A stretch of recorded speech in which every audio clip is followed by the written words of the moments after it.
하나님의 영광 안에서 사는 삶 2. 지난주에 그 말씀을 나누다가 시간이 많이 돼서 전반부만 했고요. 오늘 그 이후에 말씀을 좀 나누도록 하겠습니다. 여러분, 우리는 그 주님의 임재 안에서 주님의 영광 안에서 살아가고 있습니다. 그것을 우리가 느끼든 느끼지 않든 그렇습니다. 그래서 하나님의 실제적인 임재하심, 또 그 역사하심, 그리고 주님의 말씀이 이루어지는 성취가 바로 우리 자신에게 그리고 우리의 삶의 현장에 나타나게 되는 거죠.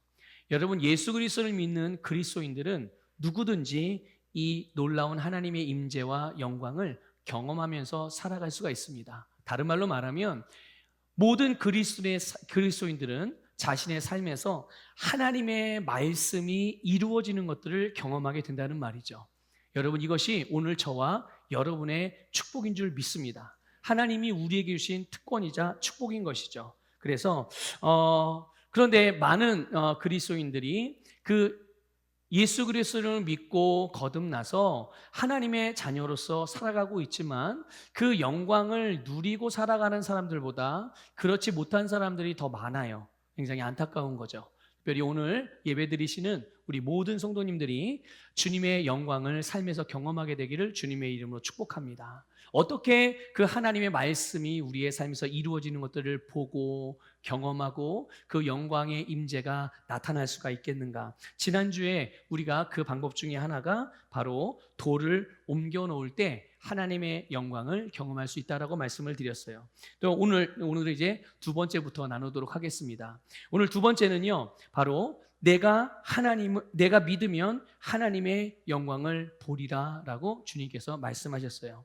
마르다가 주님께서 마르다에게 돌을 옮겨 놓으라, 무덤에 돌을 옮겨 놓으라라고 말씀하셨을 때 마르다가 그 무덤 문을 막아놓은 돌을 옮길 수 없는 이유, 옮겨 놓기가 어려운 이유를 아주 논리적으로 그리고 아주 합리적으로 정확하게 예수님께 말씀을 드렸어요. 뭐라고 말씀했죠? 뭐 때문에 이 돌을 옮기기가 어렵다고 말했나요? 이미 죽은 지가 나흘이나 됐어요, 예수님. 그래서 벌써 냄새가 나요. 부패가 시작이 되었어요. 시신이 부패가 시작이 되어졌어요. 그래서 이 돌문을 여는 게 의미가 있다는 거예요, 없다는 거예요? 네, 의미가 없다는 거라고 예수님에게 잘 설명을 해드렸습니다. 네. 자, 그런데 40절에 보면 예수님께서 말씀을 하셨어요. 뭐라고 말씀하셨냐면 내 말이 네가 믿으면 하나님의 영광을 보리라 하지 아니하였느냐. 예수님께서 마르다에게 이렇게 말씀하신 거예요. 여러분, 이 예수님의 말씀에서 우리는 두 가지를 알 수가 있어요. 그게 뭐냐면 하나는 예수님이 마르다에게 지금 마르다는 굉장히 어려운 곤경을 겪고 있는 거잖아요. 굉장히 슬픈 일을 당했죠. 왜냐하면 오빠가 돌아가셨으니까요. 오라버니가 돌아가셨으니까 얼마나 가슴이 아픈 일이고 가정 안에도 얼마나 큰 어려움이 찾아온 거겠어요. 그런데 그가 경험하고 있는 이런 고통스러운 문제, 이 역경들을 어떻게 다루어야 하는지를 예수님은 계속해서 말씀하셨다는 사실이에요. 어떻게 다루어야, 우리는 이미 답을 알고 있죠. 모든 삶의 어려운 문제들을 다루는, 그 역경들을 다루는 방식은 믿음으로 다루는 거거든요. 그리고 믿음의 방식으로 다루는 거고요. 믿음의 원리로 다루는 겁니다. 그래서 이거를 예수님이 마르다에게 지금만 말씀하신 게 아니에요. 계속 말씀해 오셨다라고 예수님이 다시 한번 마르다에게 상기를 시켜주는 거죠. 또 예수님이 하신 이 말씀 중에 우리가 알 수 있는 또 하나는요, 우리가 하나님의 영광을 보는 것은 믿음으로 보는 것이다라는 것을 말씀해주고 있는 거예요. 뭘로 본다고요? 네, 여러분, 하나님의 영광을 보기를 원하십니까? 하나님의 말씀이 여러분의 삶에서 나타나는 것들을 경험하기를 원하십니까? 믿음으로 가능한 것입니다. 믿음으로 하나님의 영광을 보고 믿음으로 하나님의 말씀이 우리의 삶에 이루어지는 것을 보는 거예요. 그러니까 예수님은 애초부터 마르다에게 하나님의 영광을 계속 반복적으로 말씀해 오셨어요. 그 대표적인 내용들이 요한복음 11장 4절에도 나오고요, 23절에도 나오고요, 25절, 26절에도 나와요. 그러니까 계속 하나님의 영광에 대해서 예수님이 마르다에게 반복적으로 말씀을 해주신 거예요. 그래서 하나님의 영광을 볼 수 있다는 것을 야 믿어라 좀 제발, 제발 좀 믿어라, 이렇게 계속 말씀을 하신 거죠. 그러니까 마르다 입장에서 보면 마르다는 계속 예수님으로부터 그 주님의 하나님의 영광을 볼 수 있다라는 것, 하나님의 또 영광이 무엇인지, 또 그게 어떻게 나타날 것인지에 대해서 계속 마르다는 말씀을 들어온 거예요. 예수님이 계속 말씀을 하셨으니까 그 부분에 대해서. 그런데 마르다가 그 주님의 말씀을 들을 때마다 마르다는 그 말씀을 자기의 자연적인 한계 안에서만 받아들이게 된 거예요. 본인이 그렇게 받아들인 거죠. 그러니까 자연적인 방식, 어떤 지식적인 동의의 수준에서만 이 말씀을 받아들이니까. 근데 여러분 깜빡깜빡 잊어버릴 수 있잖아요. 그러니까 깜빡 잊어버리면 또 어떻게 해야 되죠? 또 들어야 돼요. 아 그렇구나. 그런데 또 잊어버리죠. 왜 자꾸만 잊어버릴까요? 머리로 받아서 그런 거예요. 자연적인 방식으로만, 자연적인 원리 안에서만 이해하려고 했기 때문에 여러분 마르다가 자꾸만 그 들은 말씀을 잊어버린 거죠. 그런데 여러분 보세요. 이렇게 되면 자신의 오늘의 삶의 모양은 어제와 똑같은 것을 경험합니다. 무슨 말인지 이해가 되시죠? 오늘 나의 삶이 어제와 다르지 않다는 거예요. 그럼 내일의 삶은요? 내일의 삶도 달라지는 게 없어요. 여러분 하나님은 우리에게 말씀을 주실 때 말씀은 영이십니다. 믿습니까? 그래서 그 영이신 주님의 말씀은 우리가 영으로 받아야 되는 거예요. 믿음으로 받으라는 얘기죠. 믿음으로 받을 때, 그 말씀을 믿을 때 그 말씀은 우리에게 새로운 삶을 준다는 것을 믿으시기를 축복합니다. 그런데 자꾸만 지식적인 동의나 그냥 어떠한 하나의 교훈이나 좋은 은혜스러운 말씀, 내 마음을 위로해 주는 말 정도로 그런 식으로 받아들이면 이것은 우리의 삶에 아무런 능력이 나타나지 않아요. 말씀이 능력이 없어서 그런가요? 아니요. 말씀이 능력이 없어서가 아니라 말씀을 받아들이는 우리의 태도가 바르지 않기 때문인 거예요. 여러분 자녀들 가운데도 자녀가 여러 자녀를 둔 부모님들은 아마 그런 것들 이해할 거예요. 똑같은 말을, 자녀가 만약에 셋이 있다고 했을 때 똑같은 말을 자녀 셋에게 했어요. 그래서 똑같은 교훈, 똑같은 권면, 똑같은 지시, 똑같은 사랑의 말, 이거를 듣고 아이들이 잘 자랐습니다. 이 세 아이가. 그래서 성인이 됐어요. 30이 되고 40이 되고 이제는 자기의 삶을 독립을 해가지고 또 새로운 가정을 꾸리고. 그런데 그 세 자녀의 모양이 다 같을까요? 다를까요? 다 다르죠. 어떤 자녀는 자기 인생을 정말 잘 아름답게 갖고 가는 자녀도 있을 테고, 또 어떤 자녀는 자기 혼자의 그 삶도 건사가 잘 안 되는 자녀가 있을 수도 있는 거예요. 아니 왜? 부모로부터 똑같은 말을 들었고 똑같은 가르침을 받았고 똑같은 밥을 먹었고 똑같은 사랑을 받고 자랐는데 뭐가 부족해서 어떤 자녀는 그렇게 자기의 인생 하나를 건사하지 못할 정도로 그렇게 미약하게 성장을 했냐는 거죠. 무슨 차이예요? 부모의 사랑이 그에게 부족해서입니까? 아니면 부모의 가르침이 뭔가 그 자녀에게는 뭔가 부족했던 분량이었기 때문에 그렇습니까? 아니에요. 그게 아니라 그 교훈과 그 사랑과 그 지시와 그 은혜를 받아들이는 마음의 태도에 따라서 달라지는 거예요. 여러분, 누구나 각자의 믿음의 수준은 있습니다. 그렇죠? 또 각자의 믿음의 한계도 있어요. 그런데 그 한계 자체, 그 수준 자체는 문제가 되지 않습니다. 이걸 꼭 이해하셔야 돼요, 여러분들이. 내가 어떤 한계가 있다, 내가 어떤 문제가 있다, 어떤 내 수준, 그냥 나만의 수준이 있다. 이 자체는 별로 문제가 될 게 아닙니다. 주님도 여기에 대해서 말씀하시지 않아요. 이거는 그렇게 중요하지 않기 때문에. 중요한 건 뭡니까? 중요한 것은 그 한계, 자기의 믿음의 수준을 어떻게 다루면서 돌파하고 전진해 가느냐는 것입니다. 이것이 중요한 거예요. 여러분, 만일 하나님이 우리에게 계획하기를, 여러분 각자에게 여러분의 인생을 계획하시기를, 그래 지금 네 수준이, 지금 현재의 수준이 너의 최고의 부르심이고 지금 그렇게 살다가 나한테 오면 된다, 이렇게 말씀을 하셨다면, 내 인생에 대한 계획이 그거였다면 우리는 달라질 필요가 없는 거예요. 더 이상. 그렇죠? 그냥 이대로 살면 되는 거죠. 그런데 우리의 인생을 향한 하나님의 계획이 그러냐는 거예요. 지금의 내 모습에, 지금의 나의 수준이 하나님이 나를 향한 완전하신 계획이냐는 거죠. 그렇습니까? 한번 대답해 보세요. 지금 여러분의 수준이 하나님이 여러분을 향하여, 여러분의 인생을 향하여, 여러분의 가정을 향하여, 여러분의 산업을 향하여, 여러분의 자녀를 향하여, 여러분의 미래를 향하여 계획하신 최고의 부르심입니까? 지금의 수준이? 당연히 아니죠.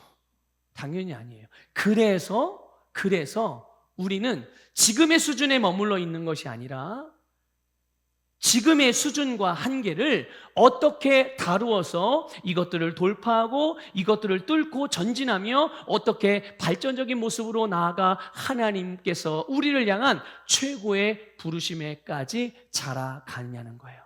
이게 중요한 것입니다. 주님이 마르다에게 계속 그리고 반복적으로 말씀을 믿어야 되는 것을, 말씀을 믿을 것을, 예수님을 믿을 것을 계속 도전하시죠. 왜 그렇습니까?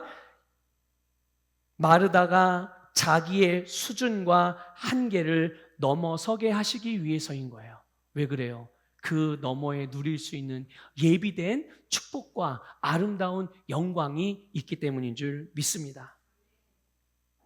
그래서 여러분, 우리가 내 자신만, 그러니까 내 안에 있는 것만 보면, 세상에서만 보면 그 안에서만 보여요. 그런데 여러분, 눈을 들어서 예수 그리스도를 바라보면 뭐가 보입니까? 내 자신에게서 볼 수 없었던 것, 세상에서는 절대로 볼 수 없었던 그 놀랍고 아름다운 그 이상의 것들을 보게 된다는 것을 믿으시기를 축복합니다. 그러니까 여러분, 지금의 수준과 한계, 이것도 좋지만 이것들을 돌파하고 넘어서는 데 있어서 가장 첫 번째로, 가장 우선적으로 해야 되는 것이 있어요. 그게 뭐냐면 하나님께서 나에게 예비하신 다음 단계가 있다는 것을 아는 것입니다. 여러분, 지금이 끝이 아니에요. 이 다음 단계가 분명히 있어요. 우리 장로님, 다른 분들은 또 물어보면 시험 들지 모르니까 우리 또 가장 어르신인 우리 장로님께 여쭤볼게요. 장로님 지금 연세가 이제 많이 연세가 많으신데, 이제 연세가 많았으니까 이제 장로, 시무장로에서 현역도 은퇴하셔서 이제 원로 장로님이 되셨는데, 그러니까 이제 그냥 주님 부르실 날만 기다리고 있으면 되나요? 그럴까요? 아니죠. 예. 지금의 나이에서, 지금의 연세에서 하나님께서 여전히 우리 장로님을 향하여 가지고 계신 계획은 더 전진하시는 것인 줄 믿습니다. 우리 장로님도 그렇게 믿으시죠? 네. 장로님도 이렇게 믿으시니까 우리도 다 그렇게 믿어야 돼요. 예. 우린 다 동생들이잖아요. 그렇죠? 예. 다 동생들이잖아요. 영적인 의미에서 우리는 다 우리 가장 큰 형님인 장로님의 동생들이란 말이에요. 예. 여러분, 우리가 나이가 많고 적음, 뭔가를 많이 갖고 못 갖고, 뭘 많이 배우고 못 배우고, 내 건강이 지금 상태가 뭐 좋고 안 좋고 이런 것과 상관없이 주님은 우리에게 완전한 계획을 가지고 계십니다. 지금 내가 완전하지 않다면 주님은 우리를 그 완전한 자리로 인도하기를 원하시는 거예요. 이것을 아시기를 주님의 이름으로 축복합니다.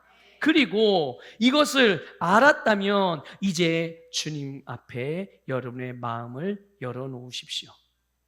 주님의 말씀에 여러분의 마음을 열어놓으라는 거예요. 다른 말로 말하면 여러분, 주님 앞에 주님께 의탁하고 주님께 여러분의 삶을 맡겨드리시기를 권면을 드립니다. 여러분, 주님이 여러분의 심령 안에서, 여러분의 삶 안에서, 여러분의 가정 안에서, 여러분의 생각 안에서 여러분을 만들어 가실 수 있도록, 하나님이 여러분 안에서 역사하실 수 있도록 그 기회를 주님께 내어드려야 되지 않겠습니까? 그래서 여러분, 말씀에 여러분이 양보되어지는 것만큼 여러분의 삶은 아름답게 진보하고 발전하며 전진하게 되는 줄 믿습니다. 자, 그런데 마르다도 그렇고 많은 그리스도인들이 성장과 어떤 그 변화, 그런 돌파들을 분명히 원합니다. 분명히 새로워지고 더 좋은 삶을 살기를 누구나 다 원하죠. 그런데 안타깝게도 주님께서 반복적으로 주시는 말씀, 이미 믿으라고 주시는 말씀을 믿지 않는다는 데가 여기에 참 어려움이 있는 거예요. 다 좋은 삶을, 더 나은 삶을 원해요. 주님이 그 마음 모르시겠습니까? 주님 아시죠? 그래서 주님이 계속 말씀을 주시는 거예요. 여러분의 마음에, 먼저는 여러분의 귀에 반복적으로 들리는 말씀이 각각 있다면 그 말씀을 믿음으로 받으시길 바랍니다. 여러분의 심령에서 뭔가 반복적으로 떠오르는 말씀이 있다면, 또한 영적인 어떤 단어들이 있다면 그것들을 믿으시기를 주님의 이름으로 축복합니다. 그런데 이런 것들이 분명히 있는데도 자꾸만 잊어버리고 지금까지 하던 대로를 계속 고수해요. 자, 마음은 어떻다고요? 마음은 계속 발전하기를 원해요. 마음은 계속 전진하기를 원해요. 새로워지기를 원합니다. 그런데 지금까지 하던 대로를 계속 고수한다는 거죠. 바꾸지 않아요. 이게 뭐라고 그럴까요? 이게 바로 고집입니다. 이게 바로 고집이라는 거예요. 나에게 전혀 도움이 되지 않고 나를 그냥 그저 제자리에 머물게 하는 태도나 그런 사고방식이나 그런 삶의 방식인 거예요. 또 어떤 사람들은 이런 고집이 어떻게 나타나냐면 자기 노력으로 뭔가를 막 애써서 돌파하려고 해요.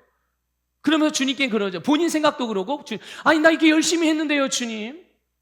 그러니까 맡기지는 않고 본인의 인간적인 열심으로 열심히 노력해서 뭔가를, 결과를 바꿔보려고 합니다.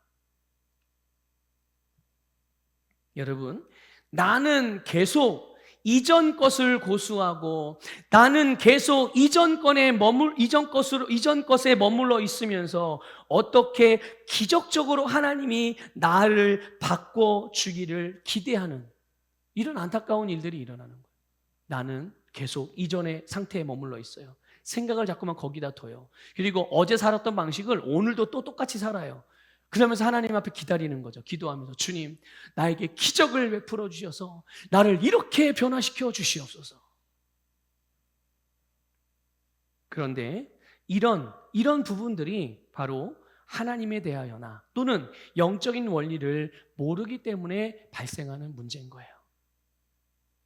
그래서 많은 그리스도인들이 분명히 영적으로는 하나님의 영광 안에서 살아가고 있으면서도 본인의 실제 삶에서는 그 영광의 나타남을 경험하지 못하고 누리지 못하고 있는 겁니다. 여러분, 하나님은 인격적인 분이십니다. 네, 하나님은 인격적인 분이세요. 그래서 하나님은 하나님의 성품을 따라서 역사하십니다. 우리가 하나님 앞에 자발적으로 내어드리지 않으면요, 내가 문을 열어드리지 않으면 억지로 그것을 뚫고 들어와서 우리를 강제하시는 분이 아니라는 말이에요. 여러분, 하나님에 대해서 오해가 없기를 바랍니다. 하나님은 내가 어떻게 하든 하나님의 때가 되면 하나님이 날 구원할 의지가 있으시면 하여튼 언젠가라도 와가지고 날 뜯어 고쳐주시겠지. 아니라니까요.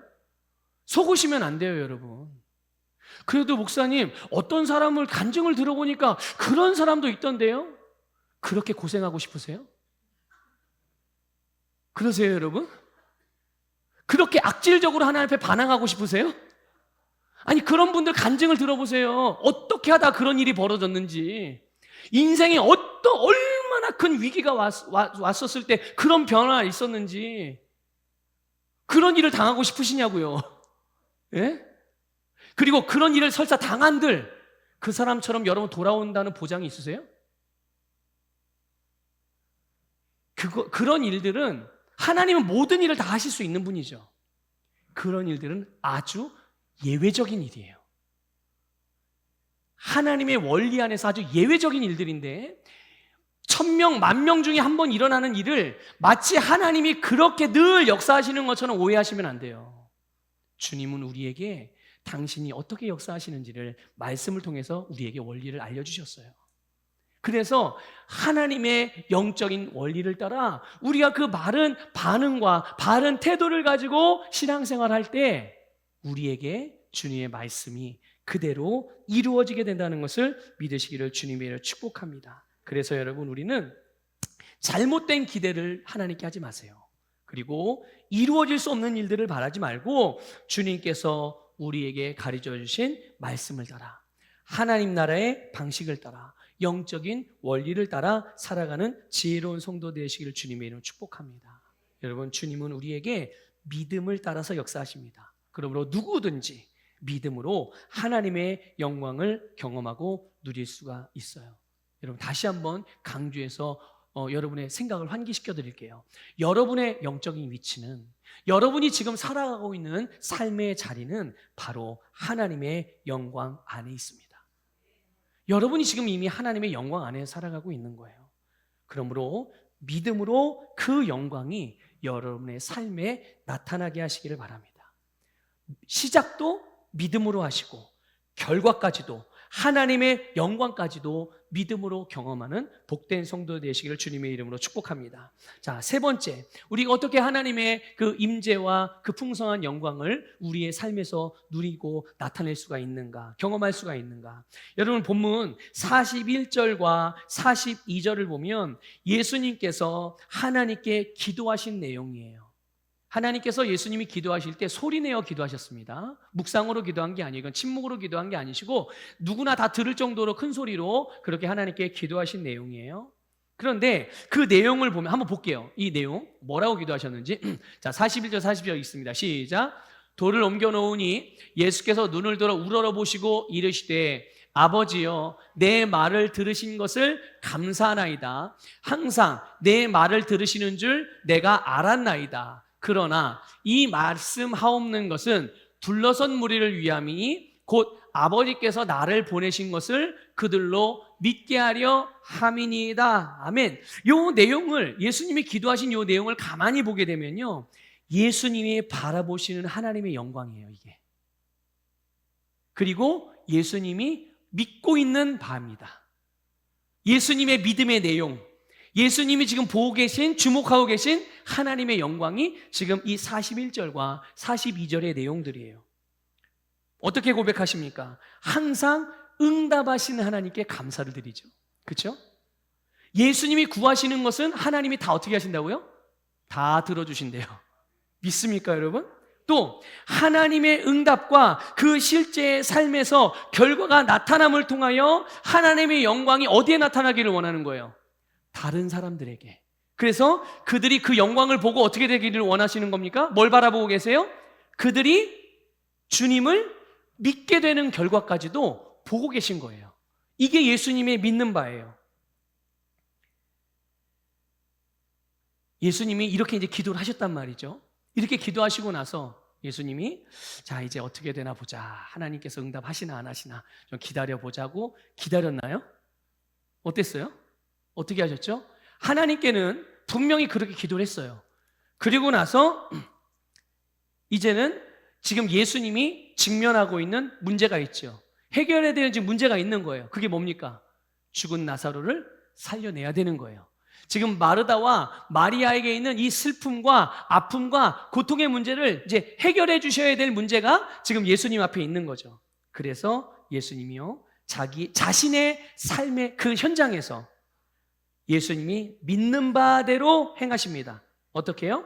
자신의 삶의 현장에서 직면한 그 문제를 향하여 본인이 원하시는 대로 43절 뭐라고 합니까? 큰 소리로 나사로야 나오라 부르시니. 믿습니까, 여러분? 이 말씀을 여러분 잘 깨닫게 되기를 주님의 축복합니다. 큰 소리로 부르셨어요. 큰 소리로 선포하셨다는 얘기예요. 뭐를요? 예수님이 믿는 바대로, 예수님이 기도한 바대로, 그리고 예수님이 바라보고 있는 영광대로 될 것을 예수님이 선포하셨단 말이에요. 자, 누가복음 6장 45절을 좀 읽어보겠습니다. 같이 읽어볼게요. 시작. 선한 사람은 마음에 쌓은 선에서 선을 내고 악한 자는 그 쌓은 악에서 악을 내나니 이는 마음에 가득한 것을 입으로 말함이니라. 아멘. 여러분, 사람은 누구나 다 똑같습니다. 자기의 마음에 쌓아놓아 가득하게 채워진 것이 그 입으로 나오게 되어 있는 거예요. 예수님은 당신의 바라봄도 하나님의 영광이고 자신 안에 채워진 것도 하나님의 영광이고 당신이 믿는 바도 하나님의 영광이니 당신의 입으로 나오는 게 뭐가 되겠어요? 당연히 자기 안에 있는 영광이 믿음으로 나오게 되는 거예요. 여러분, 이렇게 기능하는 우리 모든 성도님 되시길 주님의 축복합니다. 여러분, 나사로의 죽음이며 또 마르다와 마리아가 겪고 있는 이 슬픔과 아픔과 고통을 향하여 예수님이 선포했단 말이죠. 그런데 여러분, 이거는 일반적인 사람들하고 약간 다른 점이었어요. 대부분의 사람들은 자기가 당한 슬픔, 아픔, 고통, 죽음의 위기, 질병, 재정의 문제, 관계의 문제, 가정의 문제, 부부관계의 문제, 자녀의 문제, 이런 문제들을 사람들은 계속 묵상합니다. 뭘 묵상한다고요? 여러분, 우리가 묵상해야 될 게 있다면 딱 하나, 주님의 말씀입니다. 이 세상의 것은 묵상하지 마세요. 그거 묵상하면 어떻게 될까요? 그거 묵상하면 어떻게 죽어요? 세상의 것 묵상하면 어떻게 됩니까? 그거 묵상하면 세상의 것이 옵니다. 세상의 것이 열매로 나타나요. 그래서 그걸 성경은 육신의 것이라고도 표현을 했어요. 육신적인 것, 육신의 것. 그런데 육신의 것은 결과가 뭐라고요? 사망이에요. 사망입니다, 여러분. 사망의 영향력들이, 세상에 속한 사망의 영향력들이 우리의 삶의 열매로 나타나게 돼요. 우리에게는 그런 일이 절대 없어야 될 줄 믿습니다. 그러니까 계속 사람들은 자기의 문제나 고통과 아픔, 이런 것들을 걱정거리로 삼아서, 그거를 재료로 삼아서 계속 묵상을 하죠. 그러니까 자기 마음에 계속 그런 것들을 채우지요. 그리고 말하는 것이 다 뭐예요? 자기 마음에 채워진 그런, 자기가 지금 묵상하고 있는 그 세상에서 슬픔과 아픔과 고통거리들을 계속 말하게 되는 거예요. 그런데 여러분, 예수님은 어떻게 하셨죠? 그 마음에 가득한 믿음으로 예수님이 믿는 대로 예수님 마음에 가득한 하나님의 영광이 나타나는 것들을 선포했어요. 그리고 그렇게 행하셨죠. 근데 예수님 이때만 그러신 게 아니에요. 예수님은 모든 어려움과 문제와 아픔과 고통과 변화가 필요한 모든 것들을 바라보시며 그들을 만나시며 그런 이들을 만날 때마다 치유를, 부요를, 형통, 사랑, 생명, 회복, 용서, 능력, 축복, 이런 것들을 계속 선포하시면서 그렇게 행하셨다는 것을 기억하시길 바랍니다. 그럴 때마다 어떻게 됐습니까? 예수님께서 말한 대로 됐습니다. 예수님이 행하신 대로 변화가 됐습니다. 오늘 우리에게 이것을 도전하시는 거예요. 하나님의 영광이 나타나는 삶이 이런 삶인 것을 믿으시기를 축복합니다. 마가복음 11장 23절 읽겠습니다. 시작. 내가 진실로 너희에게 이르노니 누구든지 이 산 더러들리어 바다에 던져지라 하며 그 말하는 것이 이루어질 줄 믿고 마음에 의심하지 아니하면 그대로 되리라. 아멘. 우리의 마음에 믿는 바, 우리의 심령에 가득한 하나님의 영광을 따라서 담대하게 문제를 향해 선포하십시오. 담대하게 선포하십시오. 그런데 중요한 게 있죠.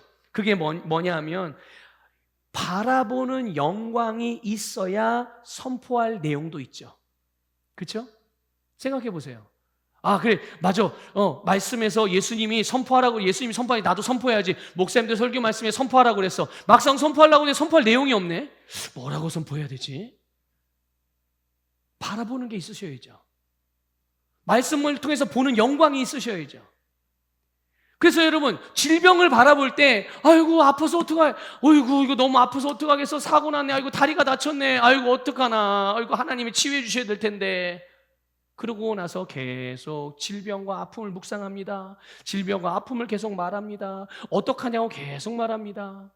여러분, 질병과 아픔을 바라볼 때 거기에서 하나님의 영광을 보셔야죠. 자기가 보는 영광이 있어야 그 질병과 그 아픔 앞에 내가 선포할 내용이 있는 거예요. 믿습니까? 그럼 우리가 질병 앞에서 선포할 하나님의 영광이 뭡니까? 그가 치유받는 거예요. 거기에 치유의 역사가 나타나는 거예요. 거기에 회복의 역사가 나타나고 신성한 건강이 역사하는 것. 이것이 우리가 선포하고 바라봐야 될 하나님의 영광 아니겠습니까? 재정의 문제에서도 마찬가지예요. 관계의 문제에서도 마찬가지죠. 여러분의 사명과 비전의 부르심의 문제에서도 마찬가지예요. 그러니까 모든 삶에서 내가 바라보는 영광이 있어야 그 영광을 따라서 그 영광스럽지 못한 상황과 삶의 환경들을 변화시켜 나갈 수 있는 선포를 할 수가 있는 것입니다. 말씀 안에서 하나님의 영광을 보시기를 주님의 이름으로 축복하고요. 그래서 여러분, 우리 안에 하나님의 말씀으로 계속 충만하게 채워야 되는 거예요. 그래서 뭘 보든지, 어떤 상황을 만나든지, 어떤 일을 대하든지 거기서 툭툭 하나님의 거기에 필요한 영광이 나타남, 영광의 나타남을 우리가 인식할 수가 있는 거고요, 인지될 수가 있는 거고, 그래서 실제로 우리가 그것을 사용하여 바꿀 수가 있게 되는 줄 믿습니다. 우리가 바라보고 있는 주님의 영광의 나타남을 선포하고요, 예수님처럼 선포한 대로 믿고 그렇게 행동하십시오. 그러한 자로 살아가시기를 주님의 이름으로 축복합니다. 혹시라도 그럼에도 불구하고 아직 선포하는 것이 자신이 없는 분들이 있을 수도 있죠. 그거는 지난주에 말씀드렸던 대로 돌을 치우지 않았기 때문인 거예요. 지난주에 그 돌이 뭐라고 그랬어요? 우리의 한계, 우리가 제안해 놨던, 우리가 어떤 선을 거놨던 그런 수준, 바로 이런 거예요. 일종의 변화되지 않고 열어놓지 않았던 사고방식이며 태도며, 또 우리 성품도 더 주님을 닮아갈 수 있고 아름다운 것들이 나타날 수가 있는데, 나는 여기까지, 더 이상은 안 돼. 왜? 내가 손해보면 어떡해? 더 상처받으면 어떡해? 이런 걸로 내 이 성품의 한계들을 가둬놓고, 이런 것들이 빨리 우리가 옮겨놔야 될 돌인 거예요. 이걸 옮겨놔야 하나님의 영광이 부활과 생명의 역사를 경험할 수가 있거든요. 그러니까 이런 것들이 옮겨지지 않고 그대로 놔두고 있으면 선포가 자신이 없어요. 여러분 기억하십시오. 그리고 믿으십시오. 주님의 말씀이 여러분의 문제뿐만 아니라 여러분의 한계와 제한보다, 수준보다 훨씬 높으시고 크신 분이십니다. 이것을 믿으시고 두려워 마시고 염려하지 마시고 의심하지 마시고 담대하게 돌을 치우시고 믿음으로 선포하시길 주님의 이름으로 축복합니다. 마지막으로 하나만 더 보면, 풀어놓아 다니게 해야 합니다. 이게 무슨 말이냐? 예수님이 죽은 나사로를 향하여서 큰 소리로 나오라고 말씀하셨어요. 그랬더니 어떻게 됐죠? 정말 죽었던 나사로가 이미 죽은 지 나흘이나 돼서 시신이 부패되어져서 냄새가 남에도 불구하고, 그럼에도 불구하고 죽은 나사로가 살아나서 무덤에서 걸어 나왔어요. 여러분, 예수님의 이 부활과 생명의 능력은 우리가 상상하는 것 그 이상입니다.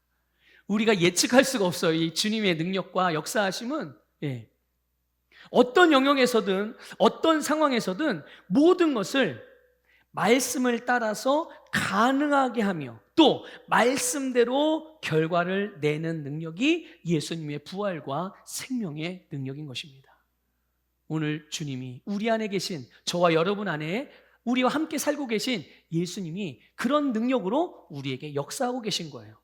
자, 죽은 나사로가 살아났을 때, 예수님의 선포하신 대로 살아났을 때, 그곳에 나사로는 물론이고 거기에 모인 모든 사람들이 하나님의 영광을 보게 된 거죠. 그렇죠? 여러분, 어디서 죽은 사람이 살아나는 걸 봐요. 그렇죠? 하나님의 영광이 나타나는 거예요. 게다가 하나님 앞에 예수님이 기도한 기도의 내용을 들었잖아요, 사람들이. 그런데 그 기도한 대로 그대로 이루어졌단 말이에요. 그래서 사람들은 하나님의 영광을 경험하게 된 거예요. 그리고 그 영광을 본 많은 유대인들이요, 예수님이 기도하신 것처럼 예수님을 믿게 됐어요. 믿습니까, 여러분? 그런데 예수님이요, 무덤에서 배로 동인체로 살아나온 이 나사로를 풀어놓아 다니게 하라, 이렇게 말씀해요. 그러니까 살려주신 것만이 아니라 풀어놓아 다니게 하라고 말씀하셨어요. 근데 여기 이 다니게라는 이 단어가 어떤 의미냐면요, 가게 하라라는 뜻이에요. 가게 하라.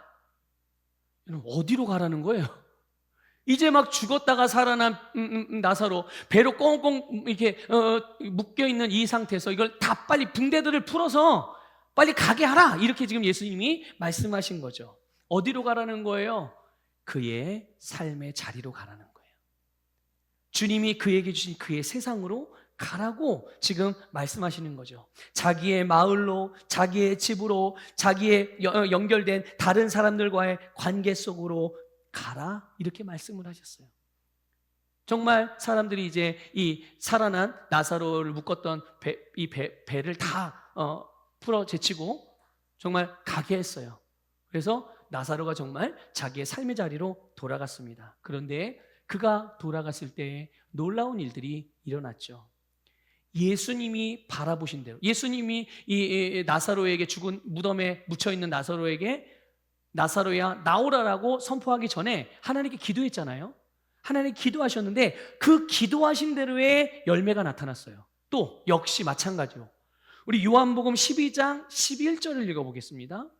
읽겠습니다. 시작.